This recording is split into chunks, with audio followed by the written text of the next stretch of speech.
2,9 saniye.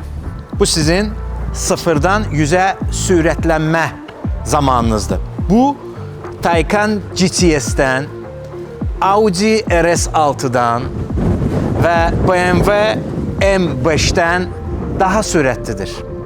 Bunun texnologiyası Çindəndir, dizaynı İsveç'təndir. Bu dünyanı yenidən düşünməyə vadar edən Zeekr 007 GT'dir.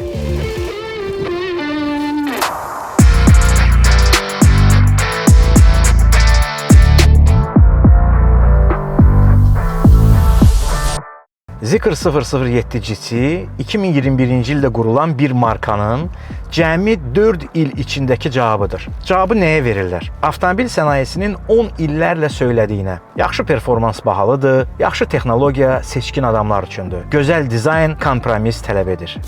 Deməli, 2021-ci ildən etibarən Zeekr'da müəyyən addımlar atıldı ki, indi ilk sifarişində 10.000 ədəd satış edərək Çin rekordunu qıran bir Zeekr 007 GT yarandı. Gəlin bir qədər önə gedək, çünki biz Zeekr adından danışanda onun Zero Emission, Kronos bu haqda danışırıq. Çünki bu batareyanın tərkibidir. Deməli, sıfır emissiyası var, elektrikdə idarə edir, siz adının mənasına gedirdik. Amma burada İsveçlilər və Çinlilər ikili addan istifadə etdilər. Bu nədir? Zeekr Z hərfi burada Generation Z-i bildirir. Yəni Z nəslinə istiqamətlənmiş bir avtomobildir. Geek İngilis dilində texnologiyadan başa çıxan insanlar deməkdir. Bu texnologiyanı mənimsəyən adamlar deməkdir. Yəni Zeekr adında kod olaraq onlar həmçinin texnologiyadan başa çıxan Z nəslinə xitabən istehsal edilmiş avtomobildir. Adətən bu avtomobil elə Z nəslinin nümayəndələri alır. Niyə görə? Çünki texnologiyanı mənimsəmək istəyir, ona uyğun bir avtomobil istəyir və təbii ki, ona uyğun həm də qaydaları dəyişmiş bir avtomobil istəyir. 007 isə Çin üçün düşünülmüş bir koddur. Nəyə görə? Çünki 007 bu James Bond 007'nin markasıdır. Bu bir ticarət markasıdır. Ona görə Avropaya Zeekr 7 GT kimi gedir. Çində isə 007 kimi qalır. Bu onun ikinci bir hissəsidir. Üçüncü bir hissəsi 2021-ci ili demişdim. Google'un avtonom avtomobillərini istehsal edən bir Waymo adlı bir şirkət var idi. Zeekr həmin şirkətlə əməkdaşlıq edib və ona görə ən yaxşı avtopilotlar dedikdə bu arada Zeekr, Geely qrupa aid olan avtomobilləri də yaddan çıxartmayaq. Bilirik ki, Geely'nin içərisinə nə aiddir? Zeekr, Geely, Volvo, Lynk & Co, Lotus şirkətlər artıq bütün bu markaların daha yaxşı olması üçün çalışırlar. 007 GT-də bütün texniki xüsusiyyətlərinə keçməmişdən öncə deyim ki, Geely şirkəti IPO-ya girərək New York'da hal-hazırda IPO-da olan Çinin ən bahalı şirkətidir.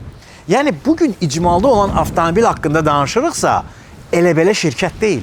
Mənim Instagram hesabıma baxanlar orada bir müxtəlif hekayələrdən ibarət olan videoları yəqin ki, görüblər. Orada mən avtomobilimi dəyişmək istəyirəm. Məndə 001'dir və hansı avtomobillərə keçmək istəyirəm. O seriyanın içərisində bir 007 videosu görüblər və həmin avtomobili çəkərkən dedim ki, mənim daha çox istədiyim 007 GT-dir. Ölçü olaraq demək olar ki, eynidir, amma bu vaqon ölçüsündə olan bir avtomobildir. Yəni əslində kuzası vaqondur. Bu iki dünya arasında qalan bir adamın avtomobilidir. Yəni mənə sürət lazımdır, mənə performans lazımdır, mənə texnologiya lazımdır, mənə funksionallıq lazımdır. Amma mənə həm də ailə ilə gəzməyə, rahat səyahət etməyə lazım olan bir avtomobil də arzularımdadır deyən insanın avtomobilidir. Ona görə vaqon tipindədir. Bu kuza əslində mən bunu Taycan'ın da vaqon versiyası var. Taycan'da da, Audi'də də görəndə hər zaman çox xoşuma gəlir. Çünki böyük bir bagaj həcmidir. 600 litrdən çox böyük bagaj həcmi var. Oturacaqları qatladığınız zaman bu 945-950 litrə qədər bagaj həcminə, yük həcminə malik olmuş olursunuz.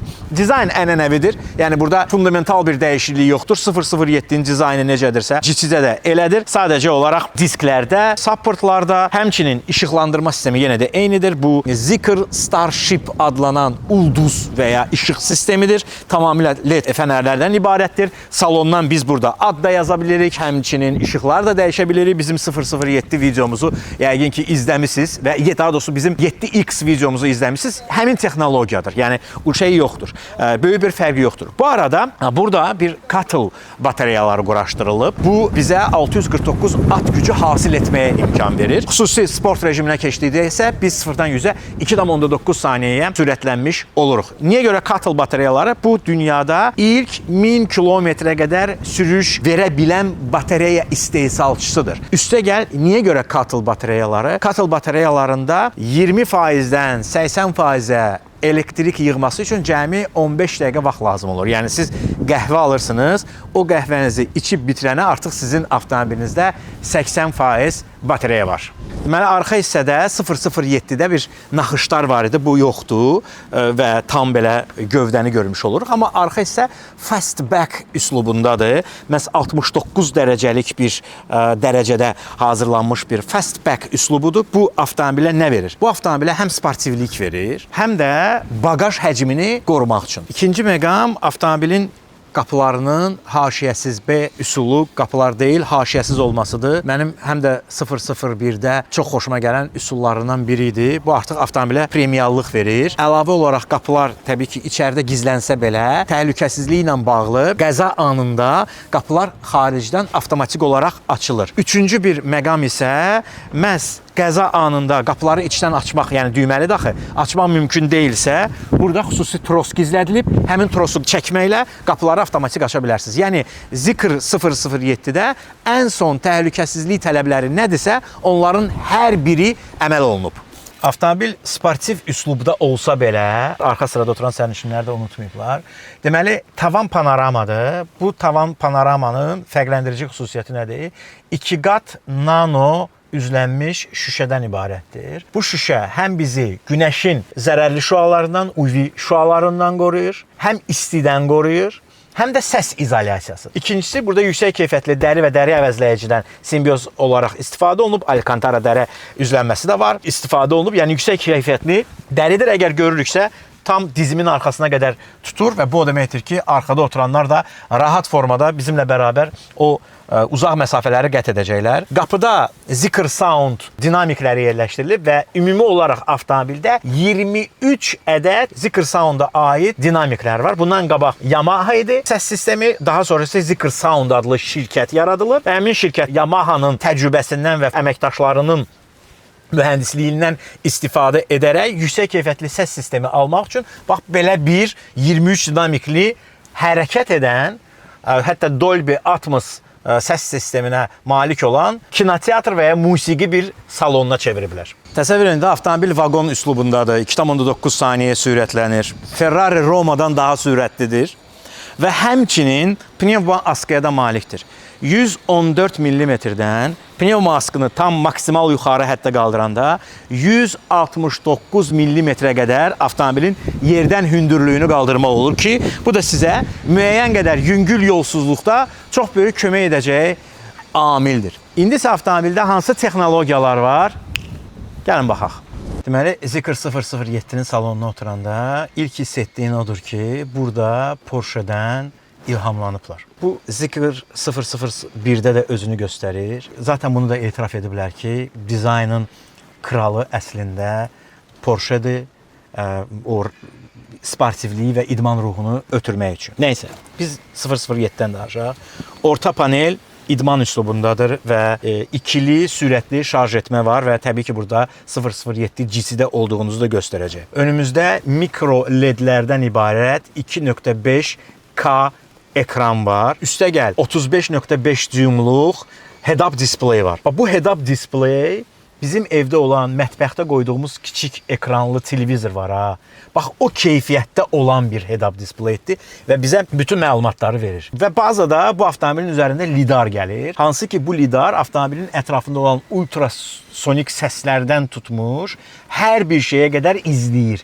ki sürəndə mən bu haqqda sizə ətraflı məlumat verəcəm. Neçə lidardır və hansı məlumatları izləyir. Daha sonra qarşımızda bir alətlər paneli var. O da bir qədər kiçikdir, amma maksimal olaraq bizə avtomobil haqqında məlumatları verir və sürətlər qutusu da belə dediyimiz, daha doğrusu sürətlər çeviricisi də artıq burada deyil, tam sükan arxasında yerləşdirilib. Sürücünün nəzarəti, sürücünün yorğunluğuna nəzarəti sistemi də aktivdir. Bax bu hissədən gözlərimizə baxır. Gözlərimiz yumulursa bizim yuxulu olduğumuzu göstərir. 8 nöqtəli masajı var. Üstəgəl sürücü oturacağı 14 istiqamətdə nizamlanır. Əlavə olaraq sürücü oturacağının isitməsi və soyudulmasına da malikdir. Yəni bu avtomobil gündəlik sürüşlər üçün, həftə sonu dinamik kiçik avtomobil yarışları keçirmək üçün ideal bir avtomobildir. Deməli, avtomobildə Nvidia Orin X çipi quraşdırılıb. 2 ədəddir bu çiplər. Mən sizə bir şey deyim, yəni müqayisə etmək üçün deyək də, bu avtomobildə olan çip iPhone 15-in çipindən daha güclüdür. Yaxşı, bu çip bizə nə verir? Burada lidar sistemi var və 31 ədəd sensoru var. Lidarın kameradan və gecə görmə kamerasından fərqi ondan ibarətdir ki, o hətta yağışlı, dumanlı, çiskinli bir hava şəraitində ətrafı daha dəqiq xəritələyir. Əlavə olaraq təbii ki, nişan tanıma, zolaq tanıma, svetofor tanıma, qırmızı işıq yanır, sarıdır, yaşıldır. Bunlara qədər tanıma sistemi var. Piyadaları görməsi, piyada qarşıma qəfil çıxarsa, onun deməli təhlükəsizlik olaraq qəfil tormozlama, qarşıda gedən avtomobilləri hesablayaraq ara məsafəsini adaptiv kruiz kontrolunda ideal seçilməsi üçün kameradan fərqli olaraq lidar daha yaxşı bunu bacarır. Əlavə olaraq avtomobildə biz launch control var, launch kontrolu işə salırıq və biz 0-dan 100-ə 2,9 saniyəyə sürətlənirik. Bu nə deməkdir dostlar? Bu o deməkdir ki, biz Ferrari Romadan daha sürətli. Ferrari Roma 3,2 saniyə sürətlənir. Porsche Taycan vagonda isə 3,3 saniyədir. Burada 2,9 saniyədir. Və bu gücdən biz təbii ki, davamlı olaraq istifadə eləmirik. Amma bu güc bizə sürətlənmələrdə, dinamikanı hiss etməkdə kömək edir. Əlavə olaraq nə var? Elektrik avtomobilləri bilirsiniz də səssizdir. Və elektrik avtomobili səssiz olduğuna görə biz burada sport avtomobilin səsi imitasiyasını da yarada bilərik ki, bu məsələn istəyirsə ki, səs gəlsin, o imitasiyanı da yaratmaq olar. Dönmə işıqlarımızı yandıranda isə o çox vacib bir məqamdır. Yan kameralar işə düşür və bizim böyük proyeksiya ekranımızda da proyeksiya olunur. Bizə bir əlavə təhlükəsizlik imkanı verir. Avtomobil kimlər üçündür? Belə ortalama götürsək, bu avtomobil, məsələn, mən millenial nəslin nümayəndəsiyəm, amma texnologiyadan başım çıxır. Mən texnologiyanı sevirəm və müasir texnologiyanı mənimsəmək istəyirəm. Mənə uyğun, yəni geek dediyimiz hissə ki var idi, o geekə uyğunam. Mənə uyğundur. Və ya Z nəslinin nümayəndələri. Onların 18, 19, 20 yaşları var və bu şəxslər avtomobil əldə eləmək istəyirlər və öz avtomobillərinin texnoloji olmasını istəyirlər.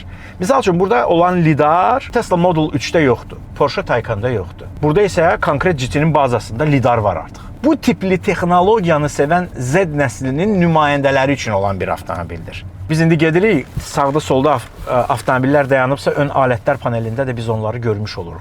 Lidar bizə bu imkanı verir. Biz istəsək, Uy,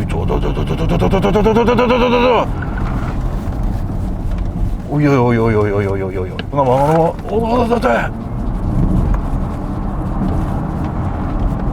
Bu bir sənin nə əhval-ruhiyyəsidir? Mən sənə deyim, Asif. Interstellar filmində yerdən uçura ki, belə hamısı belə dayanırlar və Hans Zimmer'in mahnısı səslənir.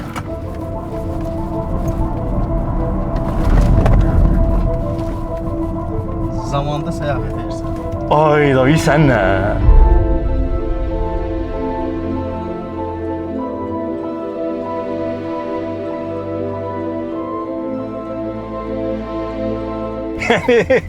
Paraleldə, yəni ekranı böyle qaqaş, paraleldə odur da.